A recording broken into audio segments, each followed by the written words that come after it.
Hi guys, so as we've covered previously in other videos, the government has been working on looking again at the ZEV mandate, and it does appear to have softened it a little bit. So I'm recording this on Thursday 10th of April 2025, and yesterday we had the UK government's latest update on the Zero Emission Vehicle mandate, or what is it called, the electric vehicle trading scheme as well, something like that. There's another name for it, a more formal name.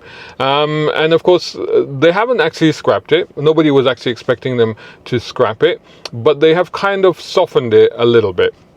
Kinda. And so this could mean that some manufacturers and dealers will, again, kind of breathe a sigh of relief. If not, feel totally like, oh my God, the weight is off our shoulders. Not quite, but maybe, like I said, there's a little bit of easing on that. Of course, EV skeptics will not be happy about it. They're raising their eyebrows, arms are up in the air, and they'll be like, well, they shouldn't have relaxed this. This is a setback. That's probably what they'll say. But looking at everything that's happening in the world right now, I think it makes sense that they had to rethink this, especially in light of what's going on with the tariffs and all the rest of it. Although, of course, yesterday that also changed. This is like, it's so hard to keep up with these things. Tariffs, blanket tariffs across the world. Now, no more blanket tariffs across the world, except 10% tariffs across the world, including the UK, which we got 10% anyway. 25% still on cars, as far as I know. Might have changed this morning. I don't know. But China to be hit with like 100,000% tax or something. I don't know. It's over 100% tax anyway. Anyway, this is not about that. This is about the ZEV mandate. So let's look at the ZEV mandate. Let's unpack exactly what has actually changed for the UK trade and car industry, and let's do that right after this. A brown car guy.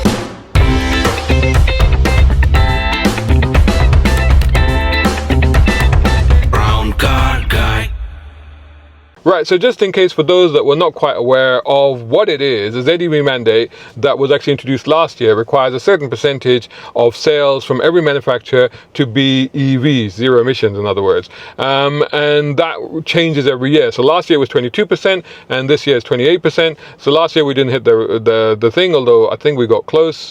This year they're anticipating probably 21%, maybe 22%, which was last year's target, but that's well short of the 28%. In 2026 it'll be 33%, and so on and so on. It gets up to 100% by 2035. So 100% of all cars sold by 2035 should be EVs. Now I know you're thinking, well, isn't 2030 the deadline or the cutoff point for the sale of internal combustion engines? Yes, but there was always a leeway in there that for internal combustion engine sales they would be cut off at 2030, but you could keep certain hybrids, and I imagine that meant plug-in hybrids, up to 2035. So the percentage numbers and all of that actually still remains the same. That hasn't actually changed. They haven't changed that. That's all still there.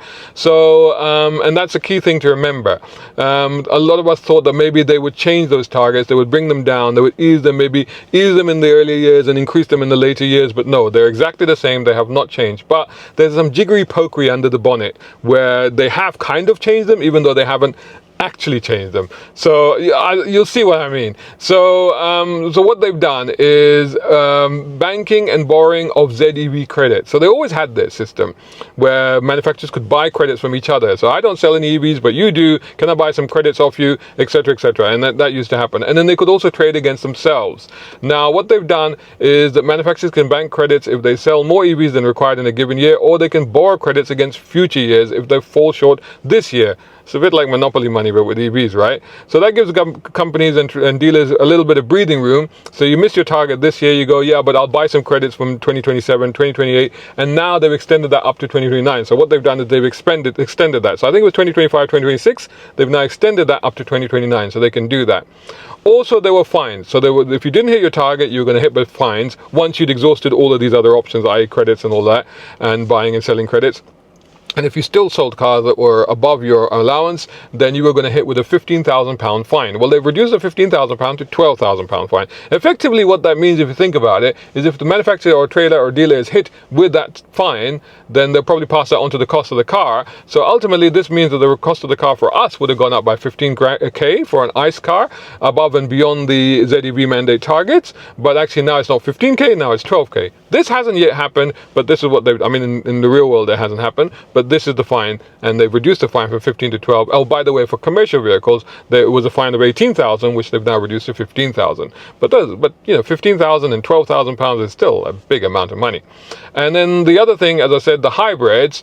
Now, this is the interesting thing, is they have said they've allowed them to 2035. Now, again, I was confused because surely that was already the case. But I think what they're doing here is they're opening up the ambiguity of the definition of the term hybrids. So this is interesting, because this could mean that, well, it won't just be plug-in hybrids, but it'll be all hybrids. And if it's all hybrids, does that also include mild hybrids? Because mild hybrids means that the internal combustion engine will actually continue to 2035, because there are mild hybrids at the moment that pretty much are just normal engines with slight assistance from a motor, and they even come with a manual gearbox. So hey, that could only be a good thing, in my opinion, if that is the case, because it certainly sounds like it.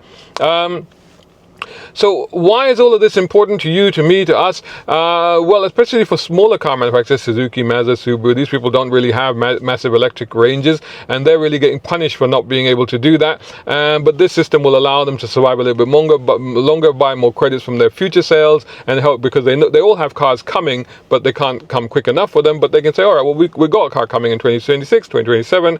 We'll buy credits from that era, and we'll compensate for what we're doing now. So that will certainly help them. For the car market, as I said, because people are trying to rush electric vehicles to the market ahead of them being ready, this particularly applies to legacy car manufacturers. This might slow things down, because since they'll be able to trade with their future selves, then they may not have to rush these cars. They can spend a bit more time developing them, perfecting them, testing them in the real world. Hey, before I carry on, make sure that you have hit like, and don't forget to share and subscribe. By the way, help out my channel by supporting me on Patreon and Ko-fi, or by taking out a subscription right here on YouTube. Or better still, buy my books. I've got 3 of them out now. There's 2 of them. Those are fiction. One is a novel. It's the novel that every petrolhead should read. It's called The Ulysses Files. It's about the war on motorists. And the other one is a collection of my short stories from over 2 decades, everything from science fiction to cars to the state of humanity. And then this is my latest book. This is basically me putting my 35 years of experience and knowledge doing what I do into a book to help other people get into this game. So if you've ever thought about being a content creator, a journalist, or an influencer to do with cars, you need to get this book. It's out now on Amazon. For buyers, for normal people, what does it mean? Well, okay, it's still difficult. I mean, I'm in an EV at the moment. I haven't had to charge it yet, but probably at some point I will do. And even though I'm in northwest London, charging infrastructure isn't the best. I can't charge at home. I live in an apartment, but I will have to go out and find a public charger. So that's still an issue for people, but that is improving. There are more and more chargers getting out there. The quality of EVs, the cars themselves are just getting, I've done a whole separate video about why I review EV cars. They are getting better. I've just put up a review of the Renault 5. Great price, starts from under £23,000. Wonderful little car, looks the part, drives the fun. It's great. These cars are getting better and better. There's more and more options out there. More and more people are moving to them.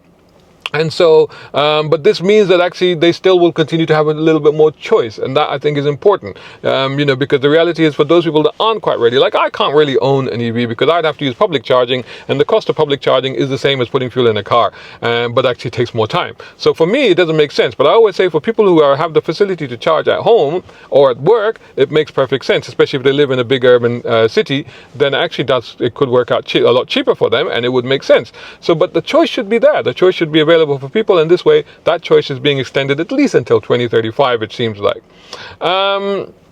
Now the thing is, what surprised me about all of this is, although they've softened this, but they didn't touch the targets. As I said, the targets remain the same. So 28% this year, which I don't think is going to be hit. I think the closest we're going to get is 24%, if that. And there'll be some jiggery-pokery in that. But the targets are still there, which means there will be trading, which means the manufacturers and dealers will be putting a burden on themselves by borrowing from their future selves, in effect. So it is kind of still tricky for them. And I think it would have been better to just, like I said earlier, reduce the targets for these earlier years and then build them up a bit more steeper for the latter years to try and help manufacturers, but they haven't done it. They've kept the targets as they are. It's just like basically they've just moved it. They've moved the target around. They've moved the goalpost from here to there, but it's still the same goalpost, and nothing's actually changed. So personally, I still think they've got it wrong. And actually, to be honest, like I still think the ZEV mandate is it's a draconian initiative, which I think is enforcing not only manufacturers but buyers to move to EVs, even if they don't want to. And I've always said I don't think this is the right way of approaching it. I think that the quality of the cars should speak for themselves. I think if people want to move to EVs, they should do it because they want to, because it works for them, because it fits into their lifestyle. And I think that's happening. I think that is happening naturally. I think more and more people are going, you know what? I know a lot of friends have now gone EV. I know a couple of friends who like getting rid of their Teslas and going to other EVs, but staying with EVs. So I think it's happening because the cars are getting so much better. So the options are there, and people are like, yeah, okay, we'll do that. But it still leaves the option of the internal combustion engine. So you can always have your EV for your daily stuff, and then have a cool internal combustion engine car for your weekends and for your car meets and stuff like that. That is the sort of ideal scenario, and that scenario should still be catered for, I think, for a long time to come, because petrol, diesel, oil, fuel products will still be available well into 2040s and stuff like that easily, if not 2050s. And there's some people that say, well, what about petrol stations? I just want to touch on that, because when I was in Dubai at the end of last year, there's a new service there that I didn't realize, that the fuel tankers come to you. So you don't even have to, it's like Amazon, it's like delivery, it's like everything that we're getting used to. You don't even have to take your car to a petrol station. You can just order the fuel and it comes to you and they fill up the car for you. So I can envisage in a future here, that would be the thing. There would just be fuel depots, and if you needed fuel, there weren't that many ICE cars, there were more EV cars, but if you had an ICE car, it wouldn't be a problem because you just order a delivery from Amazon, they bring fuel for you. I think that's probably what would happen. Anyway, that's what's happening with the ZEV mandate. Let me know what you think. Love to hear your comments on this. Do you think it was a good thing that they've done? Do you think it should be scrapped altogether? Do you think it should have been softened further? Let me know what you think. Don't forget to hit like, share and subscribe on your way out, and I'll catch you all in the next video. Shout out time, guys. Thank you so much. Hey, if you enjoy my content, why not get involved? Buy me a coffee. You can do that at either of these links, or if you're watching on YouTube, buy me a thanks or take out a membership. It all helps. It really does.